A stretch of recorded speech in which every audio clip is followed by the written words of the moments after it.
I'm Charles, co-creator of Creepy Places of New England and Creepy Places Global. Now, we have many more locations and future videos coming up, from Scotland. I still got plenty from England and Wales, plus Connecticut and Rhode Island and Massachusetts.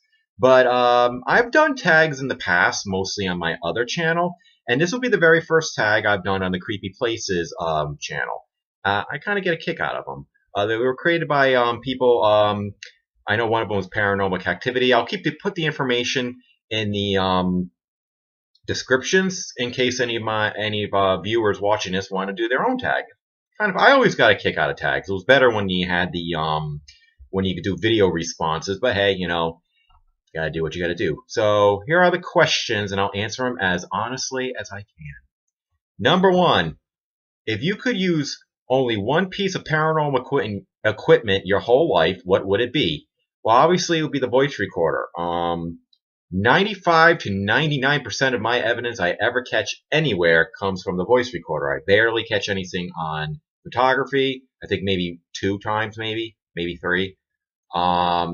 Never really caught anything on my video camera. I had a couple instances with the K2s and the EMFs that were a bit suspicious, but again, it's very speculative. But I've caught a lot of great EVPs, and I think that would be the one that, one, everybody should have, and 2, I think I would have to, if I only had that piece, I'd be a happy boy. Number 2, if you could live in one haunted city / location, what would it be? That is so easy. Edinburgh. I went there a couple months ago. I've actually had a video, Greyfriars Kirkyard, that was filmed in Edinburgh, which had the also the Edinburgh Vaults. And I loved the city. I thought it was great. A lot of history. And granted, the ghost stuff, I'm going out of the ghost stuff. It's a great city. It's big but small, if that makes any sense. People who might live there might understand that. A lot of culture, great people, and there's a lot of haunted places. Though to be fair, I would not choose a city just because it's haunted. I would also choose it if I can afford to live there. Blah blah blah blah. I did think of another place, New Orleans. That would be my number 2. The only problem I would have with New Orleans is that it's hot. Edinburgh's perfect because it gets pretty cool a lot, and I hate the heat. But if New Orleans was cooler, that would be my second choice. But it's too damn hot. Number 3. How did you react to your first paranormal encounter? This happened several years ago when I was living in an apartment, a different apartment than I live in now.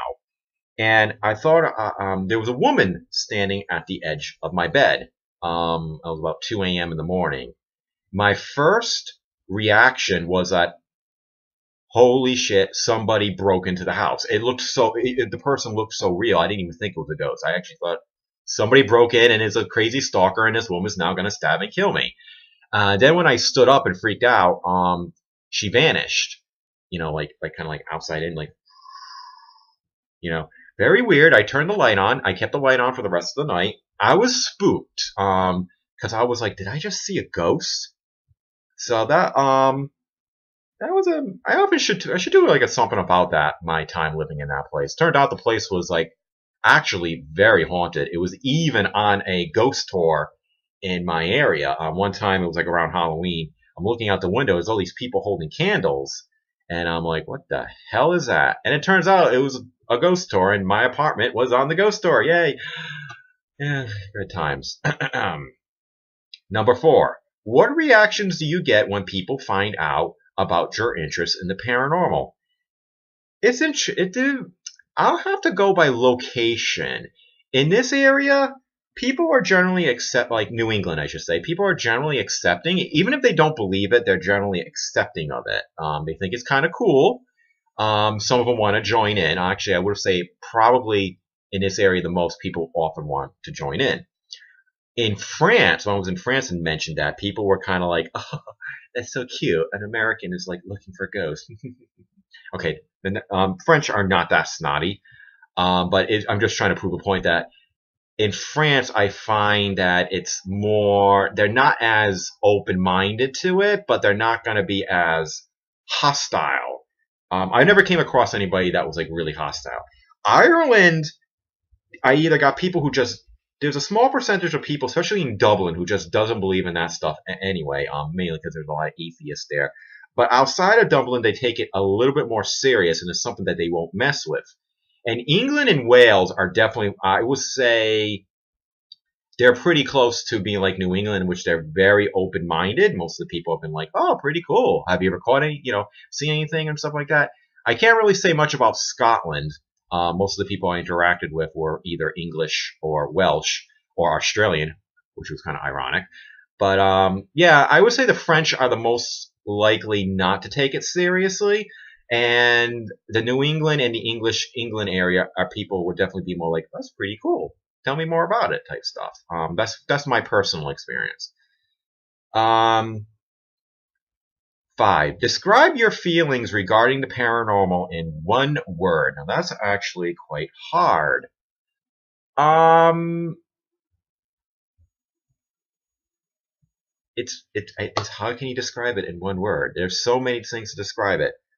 I guess I have to say it's interesting.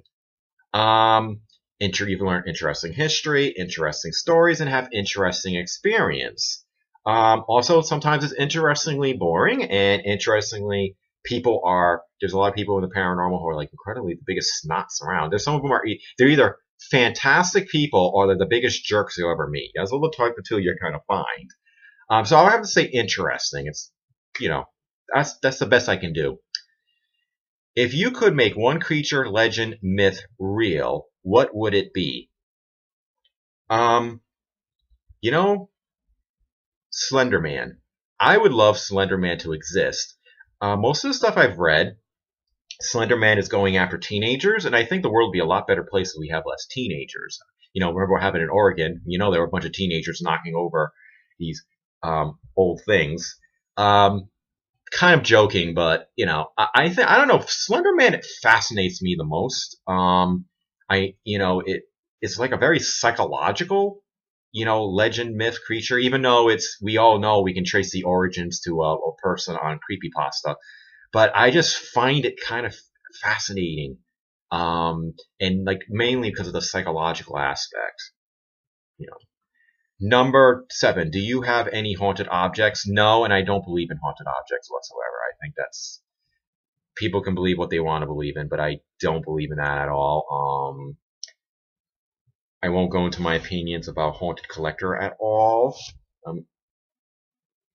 I'll leave it at that. Number 8. Do you believe in animal spirits, or have you had an experience with them? Yes, I do. My cat, his name was Baron, died 11 or so years ago. He still comes around once in a great while, even though he doesn't come around much, because on the floor right now is my big, fat fur ball who leaves hair all over the place. Thank you. No matter how many times I vacuum, I'm afraid he's going to scratch me. The cat's kind of not very friendly. But he still comes around once in a great while. I've seen him a few times in different locations, and I have seen him in this location, but not often, not a lot. I think he just comes around once in a great while. Last question, number 9. Would you purchase and live in a house that was super cheap, knowing that paranormal activity was an everyday thing and could not be stopped? Probably, because I hate renting. Might be for a different reason than what most people do, but it's very expensive to buy a house around here. If I could buy a really cheap house and live in that house, you know what? Ghosts in that house can move around stuff all the time. And you know what? Maybe I can make extra money by charging people to investigate, kind of like what they do in many areas now. But mainly because I hate renting. I got the most annoying neighbors on earth.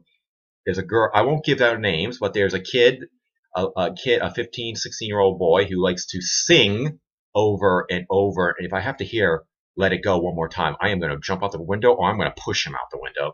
Plus, there's a girl there who, she's 18, doesn't like to shut the door gently. She likes to slam it because she has like many boyfriends that come over, like 3 or 4 times a day. Not that I'm ranting, but she just slams the door, and they're so loud and annoying. You know what? If I have to live a paranormal activity every day, and if I can afford the house, you damn right I'm going to buy the house. So some of my answers are not necessarily because of paranormal related. I'm just being human. I mean, that's just the way it is. So yes, I would buy a house because I hate renting, and sometimes if it's cheap, it's cheap. So well, thank you. And if any of you want to do a tag, go for it. I think it's quite fun. Thank you. And keep watching for future episodes of Creepy Places of New England and Creepy Places Global.